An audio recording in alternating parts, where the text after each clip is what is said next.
Affaire de la CPI, les avocats de Laurent Gbagbo et Charles Blé Goudé ne sont plus sur la même longueur d'onde.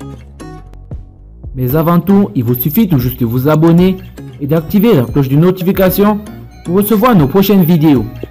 Les avocats de l'ex-président ivoirien Laurent Gbagbo et Blé Goudé ont présenté leurs observations devant la chambre d'appel de la Cour pénale internationale composée du juge Chili Eboa Osuji, juge président, du juge Howard Morrison, du juge Piotr Hofmanski, de la juge Luz del Carmen Ibanez Carranza et du juge Solomi Balungi Bossa ce jeudi 6 février 2020. En présence de leurs clients, les avocats de la défense ont eu une divergence de point de vue sur la requête soumise le 7 octobre 2019 par laquelle Laurent Gbagbo prie la chambre d'appel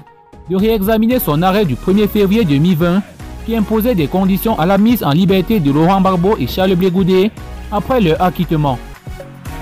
Tandis que ceux du président ivoirien exigent la libération des acquittés avec tous leurs droits, ceux de l'ex-leader de la galaxie patriotique demandent que le pouvoir d'Abidjan ne s'interfère pas dans la décision de la justice, faisant référence au dernier jugement de Blé Goudé par contumace en Côte d'Ivoire le lundi 30 décembre 2019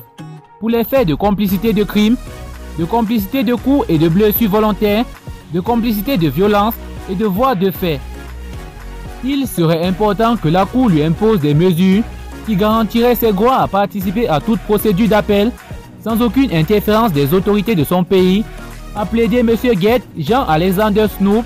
avocat de Blé Goudé. Pour rappel, l'ancien ministre de la Jeunesse de Laurent Gbagbo a été condamné par la justice ivoirienne à 20 ans de prison par contumace. Il a également été condamné à 10 ans de privation de ses droits et 200 millions de francs CFA de dommages et intérêts à verser aux parents des victimes.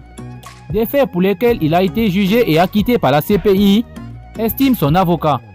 Précisons que c'est seulement sur ce point qu'il y a eu divergence de point de vue,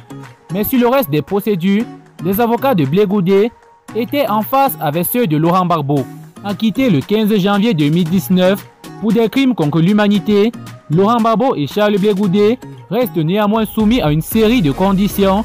dont l'interdiction de quitter la ville où ils résident respectivement, notamment Bruxelles et La Haye, sans l'autorisation expresse de la Cour. Une décision arbitraire que, si elle était maintenue, rendrait la Cour pénale internationale responsable d'ingérence dans la vie politique ivoirienne